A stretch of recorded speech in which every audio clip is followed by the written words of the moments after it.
হ্যাঁ গো, আজ রাতে আমরা বাঁচবো তো? ওপরওয়ালার নাম নাও, কিচ্ছুটি হবে না, দেখো। কিন্তু যে পরিমাণ ঝড় বৃষ্টি আর নদীতে জলোচ্ছ্বাস হচ্ছে, তাতে আমাদের এই ছোট্ট ঘরটা বাঁচবে তো গো? যদি ওপরওয়ালা থাকে নিশ্চয়ই কিছু হবে। তুমি এত ভরসা পাও কোথা থেকে বলো তো? তুমি কি ভুলে গেছো লতা? এর আগেও আমরা কত প্রাকৃতিক দুর্যোগের সামনে এই ঘরেই থেকেছি। কিন্তু সেসব দুর্যোগ তো এমন ছিল না। আর তোমার মনে আছে একবার দুর্যোগ আসবার আগের দিন আমি ঘর সারিয়েছিলাম? হ্যাঁ গো, মনে আছে তো। তবে সেবারের দুর্যোগ তো এমন বড় ছিল না গো। হ্যাঁ, ছিল না, কিন্তু কি হবে বলো? আমাদের হাতে তো আর কিছু নেই। যা আছে ওপরওয়ালার হাতে আছে। তিনি চাইলে রক্ষা করবেন, আর না চাইলে কারোর সাধ্য নেই রক্ষা করে। তুমি আমায় আর ভয় দেখিও না প্লিজ। লক্ষ্মীটি, ভয় পেও না। জীবনে কত এমন ঝড়ঝাপটা এলো। দেখো, দিনের আলো ফুটবার সঙ্গে সঙ্গে সব ঠিক হয়ে যাবে। ওমা, ও কি? ও কিসের শব্দ হলো? বোধহয় কোথাও বাজ পড়ল। বাজ পড়লে কি এমন জোরে শব্দ হয় নাকি? তাছাড়া আর কিসের শব্দ হবে? নিশ্চয়ই কোথাও বাজ পড়েছে, তুমি ভেবো না।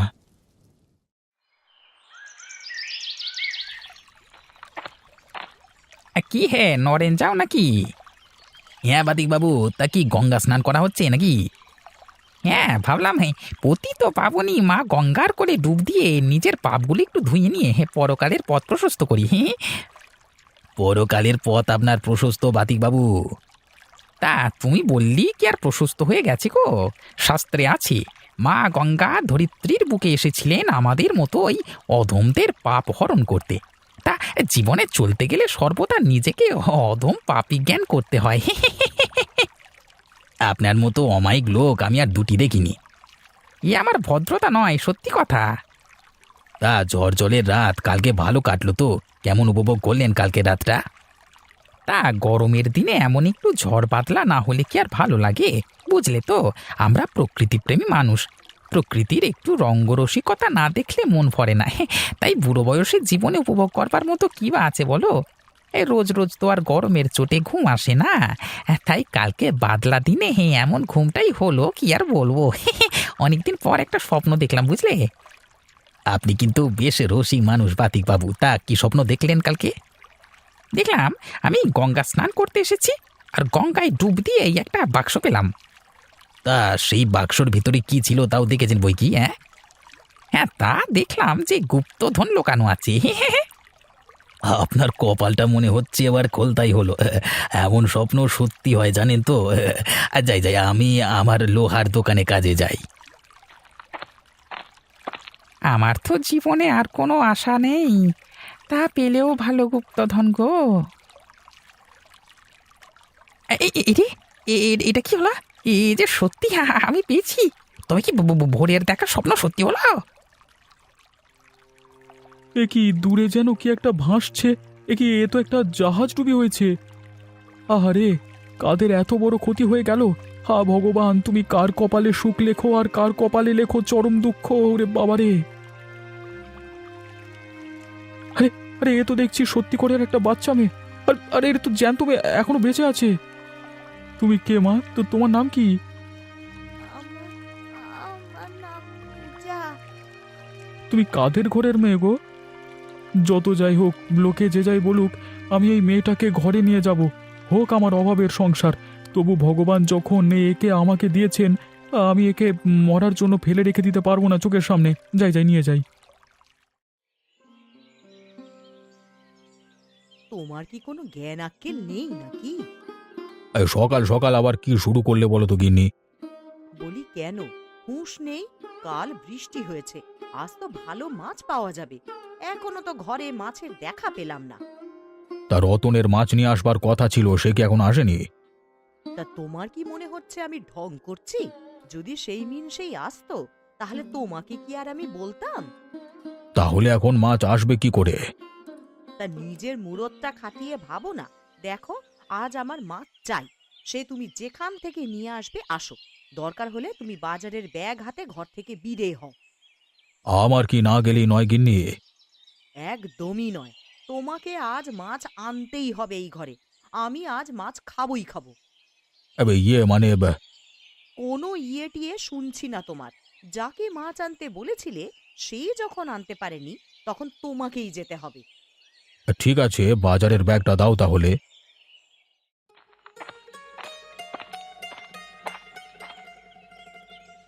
দেখো গিন্নি, আমি তোমার জন্য কাকে নিয়ে এসেছি। এই কি, এই তো একটা বাচ্চা মেয়ে। একে তুমি কোথায় পেলে? নদীতে পেয়েছি গিন্নি, নদীতে। নদীতে তুমি মেয়ে পেয়েছো? কিভাবে? কি নাম ওর? জানো, আজকে যখন গাঙে মাছ ধরতে যাই, দেখি একটা বড় নৌকা ডুবি হয়েছে। নৌকা না বলে তাকে জাহাজ বলাই ভালো ছিল। আর আর যেই না তার দিকে যেতে গিয়েছি, দেখি এই মেয়েটি একটা কাঠের উপরে ভাসছে। সারা রাত বোধহয় খাবি খেয়েছে। তা জিজ্ঞেস করলাম, তোমার নাম কি? বলল পূজা। মায়া পড়ে গেল, বুঝলে গিন্নি। তা তুমি বেশ করেছো, একজন মানুষের মতন কাজ করেছো গো। বুঝলে তো, ওকে মরবার জন্য ওই নদীর কূলে ছেড়ে দিয়ে আসতে মন চাইলো না। মনটা কেঁদে উঠল। দাও, দাও, তুমি ওকে আমার হাতে দাও, আমার কোলে দাও। তুমি এর দায়িত্ব নিয়েছো, এখন আমি নিশ্চিন্ত গিন্নি। হ্যাঁ গো, ওর নামটা ছাড়া ওর বিষয়ে আর কিছু জানো? মানে কোথা থেকে এসেছে, কোথাকার নৌকা, এইসব বিষয়ে কিছু? কিভাবে জানি বলো? ওইটুকু মেয়ে কতই বার জানে। তার উপর চলে ডোবা রোগী, কিছু জিজ্ঞেস করলেই কেমন ফ্যাল ফ্যাল করে চেয়ে থাকে। ওকে আর বেশি কষ্ট দিতে মন চাইলো না, তাই জিজ্ঞেস করিনি। বেশ, এখন থেকে ওর সব দায়িত্ব আমার, তুমি নিশ্চিন্তে থাকো। উফ, হ্যাঁ, বাক্সটা তো জাম খুলতেই চাইছে না গো। এই সময় আবার কি এলো রে বাবা! যাই যাই, এটাকে লুকিয়ে ফেলি জলদি করে। কে? কে? আরে বাদিক বাবু, এত উতলা দেখাচ্ছে কেন আপনাকে? এই যে সকালে শাস্ত্রের কথা বলছিলেন, এখন এত উতলা কেন? হ্যাঁ, মানে ভ্যাবসা গরম তো। গরম কই বাতিক বাবু? না মানে, ছাড়ো, তুমি কেন এসেছো বলো তো, কোনো দরকার আছে? সেই যে সকালে আপনি স্বপ্নের কথাটা বললেন, তারপর থেকে তো আর মনটা শান্তই হচ্ছে না আমার। কোন স্বপ্নের ব্যাপারটা বলো তো? আরে ওই যে স্নান করতে গিয়ে নদীতে আপনার গুপ্তধন পাওয়ার ব্যাপারটা। ও আচ্ছা আচ্ছা, আমি তো ভুলিয়ে গেছি ব্যাপারটা, তুমি এখনো বলোনি। বাব্বা, সে কি আর বলা যায়। যাই হোক, আপনার জন্য কি এনেছি দেখুন। কি এনেছো বলো তো? এত বড় মাছ তুমি পেলে কোথায় নগেন? তা পেয়েছি পেয়েছি, আপনি আমার গুপ্তধন পান বা না পান, আমি মাছ পেয়েছি আর আপনার জন্য নিয়ে এসেছি, নিন রাখুন।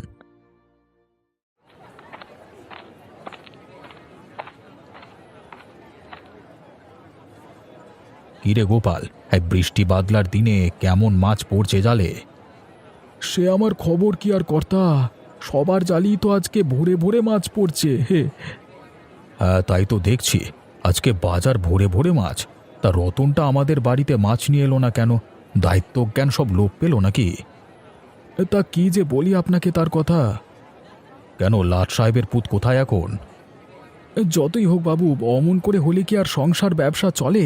না দায়িত্ব নিয়ে কাজ করলে কি চলে? সত্যি করে বলো তো, সে কোথায়? দেখুন গিয়ে কোথায় পড়ে রয়েছে।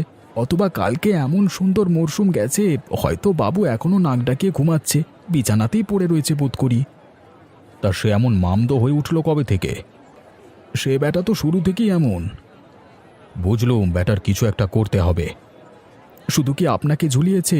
আমিও কিছু মাছ নেওয়ার কথা বলেছিলাম তার থেকে। আমাকেও সে আজকে মাছ দিয়ে যায়নি, ঘুমটাই তার কাছে বড় হয়েছে। তুই চিন্তা করিস না, ব্যাটার ঘুম আমি ছোটাচ্ছি। কার সাথে পাঙ্গা নিয়ে এসেছে জানে না ও।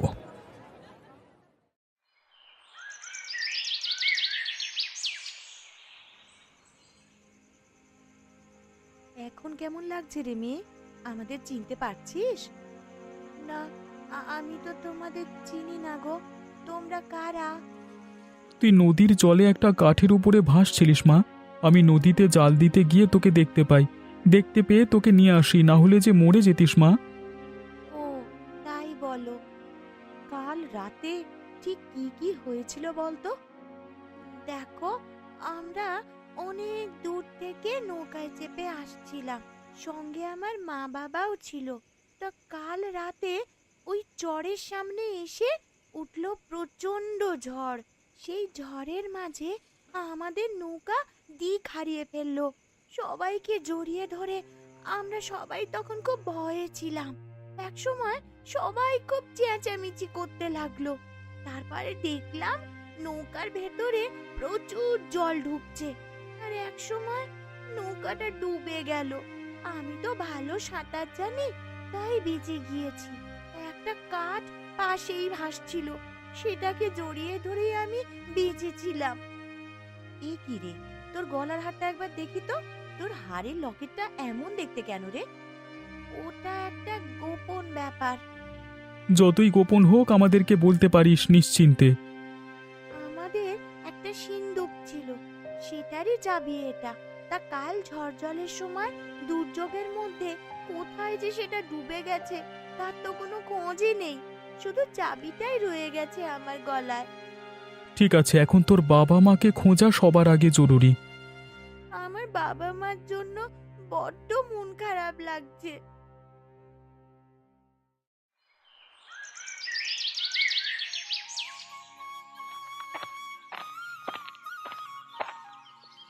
কি আজ কি মনে করে গরিবের ঘরেতে পায়ের ধুলো দিলেন? এমনিতে তো এদিকে আসবেন না। বড় দ্বন্দ্বে পড়ে এসেছি ভাই, বড় বিপদে পড়েছি, একটু সাহায্য লাগবে। আরে আপনার আবার কিসের সাহায্য? আমার মতো সাধারণ মানুষের থেকে আপনার কি সাহায্য লাগবে বলুন তো? আমার কিছু টাকা ধার লাগবে। টাকা? টাকা আমার কাছে কোথায়? দেখো, আমাকে ফিরিয়ে দিও না, আমি বড় বিপদে পড়ে এসেছি। আমি জানি মাছ বিক্রি করে তোমার ভালো টাকা ঘরে এসেছে, তা আমাকে অল্প কিছু দিলেই হবে। এই ধরো, একটা লোহা কাটা করাত কেনবার মতো টাকা। তা হঠাৎ করে লোহা কাটা করাতে দরকার পড়লো কেন? দরকার একটু আছে ভাই, দাও না। আমি এখন আসি। হ্যাঁ, বড় উপকার করলে ভাই, তোমার উপকার আমার মনে থাকবে। কি আর বলি বলুন, যান, আপনার এখন দরকার পড়েছে, আপনি নিয়ে যান, তবে কাজ মিটে গেলে অবশ্যই ফেরত দেবেন। নিশ্চয়ই নিশ্চয়ই ভাই, তুমি কোনো চিন্তা করো না, তুমি আমাকে সাহায্য করলে।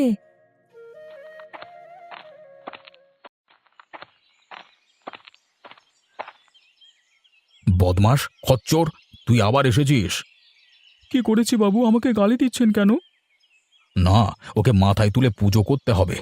শুনে যাও গিন্নি, রতনকে এখন থেকে তুমি তোমার সিংহাসনে বসিয়ে পুজো করবে। তা হ্যাঁ রে মুখপোড়া, কথা দিয়ে যখন কথা রাখতে পারিস না, তখন আবার এই ঘরের ছায়া মারিয়েছিস কেন? কালকে তোর মাছ নিয়ে আসবার কথা ছিল, এলি না কেন? আমাকে বাজারের থলি হাতে করে বাজারে যেতে হলো। তুই জানিস তোকে আমি এই তোর কাজ থেকে ছাড়িয়ে দিতে পারি। হ্যাঁ তা পারেন, কিন্তু আমার কথাটা তো শুনুন। বল শুনি। কালকে যখন গাঙে গেছিলাম মাছ ধরতে, দেখি একটা বড় নৌকা ডুবি হয়েছে, আর একটা কচি মেয়ে কাঠে ভেসে বেড়াচ্ছে, সে প্রায় আধমরা মেয়ে। কি বলিস রে? তবে কি আর বলছি কর্তামা, আমি শেষ পর্যন্ত মাছ ধরতেই পারলাম না। সেই মেয়ের প্রাণ বাঁচাতে তাকে নিয়ে আমার ঘরে আসতে হলো। তা সে এখন কোথায়? আমার বউয়ের কাছে আছে, কালকে রাতে তার জ্ঞান এসেছে। আহা, তাহলে বেশ করেছিস, বেশ করেছিস। সবার আগে মানুষের প্রাণ বাঁচানো উচিত। কই আর পারলাম কই বাবু, মুর্শিদ ধন যাকে নেবার তাকে তো নেই, রোকা কি আর যায়? যেমন দেখুন না, মেয়েটা তার বাবা মাকে হারিয়ে ফেলেছে। আহারে কুচি মেয়ে। এই যে নগেন ভাই, এদিকে শোনো, একটা কাজ করে দেবে ভাই, বড় বিপদে পড়েছি। আরে আপনি হলেন গিয়ে বড় মানুষ, আপনি আবার বিপদে কি পড়বেন? আপনি সম্পত্তি লাভের স্বপ্ন দেখেন, গুপ্তধনের স্বপ্ন দেখেন, আপনি কি আর বিপদে পড়বেন বলুন? এখন ঠাট্টা করবার সময় নেই ভাই, তুমি আমাকে উদ্ধার করো। আচ্ছা বলুন বলুন, কি সাহায্য লাগবে? এই টাকাগুলো নাও ভাই তুমি। এগিয়ে আমাকে টাকা দিচ্ছেন কেন? এই টাকায় আমাকে একটা মজবুত দেখে লোহা কাটবার মতো করাত করে দাও তো। কিন্তু এই বয়সে আপনার লোহা কাটা করাতের কি কাজ? কাজ আছে ভাই, জরুরি কাজ আছে, কাজ না থাকলে কি আর তোমাকে বলি? করে দিও না ভাইয়া, আমি আসি তাহলে। বারে বারে ঘুঘু তুমি খেয়ে যাও ধান, যেদিন ধরতে পারবো বাছা ধনের প্রাণ আমি সেদিনই নিয়ে ছাড়বো। কেমন একটা সন্দেহের গন্ধ লাগছে, কিছু তো একটা কাণ্ড ঘটাচ্ছে। ভিতরে ভেতরে ব্যাপার আছে, জানতে হবে আমাকে। ভালো ভালো মাছ দিস গোপাল। আপনাকে কি খারাপ মাছ কখনো দিতে পারি কর্তাবাবু? আগের রাতে কেমন ঝড়ঝাপটা গেল বল দেখি। হ্যাঁ, আমি তো একটা বিকট শব্দ শুনে চমকে উঠেছিলাম। শব্দ শুনেছিস? কেমন শব্দ বলতো? সে ভয়ানক শব্দ বাবু। একটা কথা বলতে চাই আপনাদের, আপনারা দুজনই এখানে আছেন, এর থেকে ভালো সুযোগ আর হবে না। কি কথা বলবে, খুলে বলো না। আজকে পথে বাতিকবাবুর সাথে দেখা, লোকটা কেমন যেন একটা ব্যবহার করছিল। কেমন ব্যবহার করছিল বলতো? সন্দেহজনক। সন্দেহজনক তো বুঝলাম, কিন্তু কেমন একটু খুলে বল। কোথা থেকে 4টি টাকা নিয়ে এসে আমার হাতে গুঁজে দিল আর বলল যে লোহা কাটবার করাত বানাতে। তা ও লোককে যেমন চিনি, ওর জন্য তো এসব বেমান আনগো, তাই একটু সন্দেহ হচ্ছে। আরে দাঁড়াও দাঁড়াও, তোমাকে যে টাকা দিয়েছে সেই টাকা তো আমার থেকেই ধার নিয়েছে গো।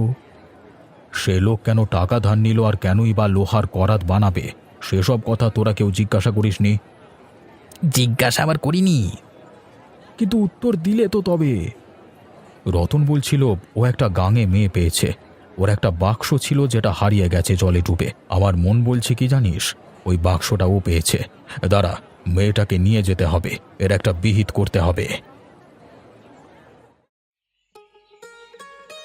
আরে বাতিক বাবু, ঘরে আছো নাকি? আরে দেখো দেখো, তোমার অতিথি হয়ে এলাম। মানে আপনারা সকাল সকাল এসেছেন, কোনো কাজ ছিল নাকি? কাজ তো একটু ছিল বাতিক। বলুন বলুন, হ্যাঁ বলুন না। বলবার থেকে বোধহয় করাটাই বেশি ভালো নাকি? বাতিকদা, তুমি যে বাক্সটা পেয়েছো সেটা বার করে দাও তো ঘর থেকে। কোন বাক্স? কোন বাক্স আমি জানি না তো। দেখো, আমি এবং আমরা সবকিছু জেনে গেছি, সুতরাং আর নাটক করে লাভ নেই। না হলে আমরা ঘরের ভেতরে গিয়ে তোমার বাক্সটা বের করে আনবো, ঠিক আছে?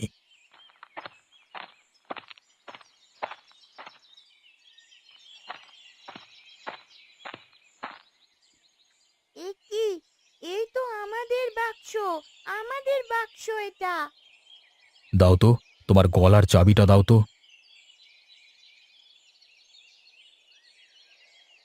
তাহলে বাতিক বাবু, আপনার লোহা কাটা করাতের দরকার পড়ল না, কি বলেন? আমি এখন ঘোষণা করছি, এই ধন সম্পত্তির উপর একমাত্র অধিকার আছে পূজার, এবং সে এই ধন সম্পত্তি পাবে। এ তার নিজের সম্পত্তি, এই সম্পত্তির একমাত্র ওয়ারিশ সে। আর হ্যাঁ, আর একটা কথা, পূজা এখন থেকে আমার বাড়িতেই থাকবে।